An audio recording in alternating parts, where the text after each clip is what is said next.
တကယ်အသက်လည်းမဟုတ်ပဲနဲ့တဲ့သူများသုံးမိတာအကြာကူတဲ့ဈေးယူတာများလိုက်တာတဲ့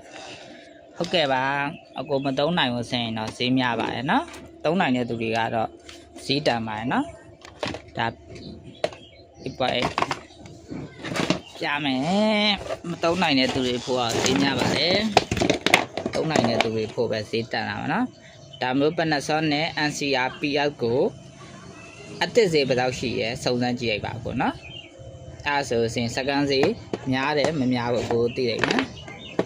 တရုတ်ပြည်ရဈေးကိုပဲကြည့်နော်မြန်မာနိုင်ငံကိုအဲ့ဒါမျိုး quality နဲ့ရောက်ရမယ်ဈေးနှုန်းကိုမကြည့်နိုင်ဘူးနော်တရုတ်ပြည်မှာတရုတ်နိုင်ငံမှာရောင်းတဲ့ဈေးနှုန်းကိုပဲအရင်ဆုံးကြည့်ပါ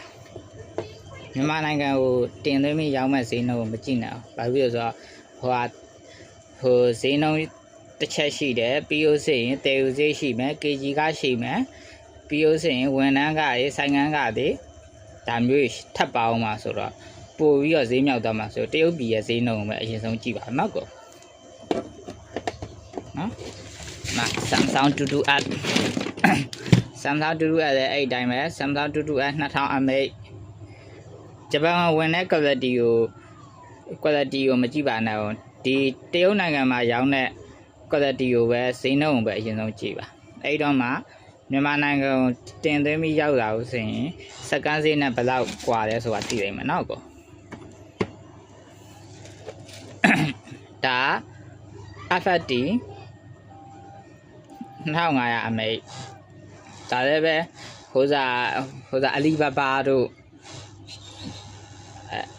အဲ့မျိုး China short တွေမှာပဲအရင်ဆုံးကြည့်ရပါနော်အဲ့ဒါတွေဈေးနှုန်းသိရပြီဆိုတော့မှမြန်မာနိုင်ငံမှာရှိတဲ့စကန်ဈေးနှုန်းကိုများတယ်နဲတယ်ဆုံးဖြတ်ပါနော်ဈေးနှုန်းများတယ်နဲတယ်ဆိုတာမသုံးနိုင်တဲ့သူတွေအတွက်ပဲဈေးများတယ်နဲတယ်ကိုဆုံးဖြတ်ကြတာသုံးနိုင်တဲ့သူတွေအဖို့ကတော့ဈေးများတယ်နဲတယ်မဆုံးဖြတ်ဘူးဒီကောင်ဆိုရင်ကျွန်တော်အလုံး160ပြရမှာ60ဖို့28နော်ဒါတစ်လုံး6500နဲ့ကျွန်တော်တွက်ပြီးရောင်းထားတာအလုံး160ဒါမခွဲရသေးဘူးခွဲပြရမယ်โอเคပါ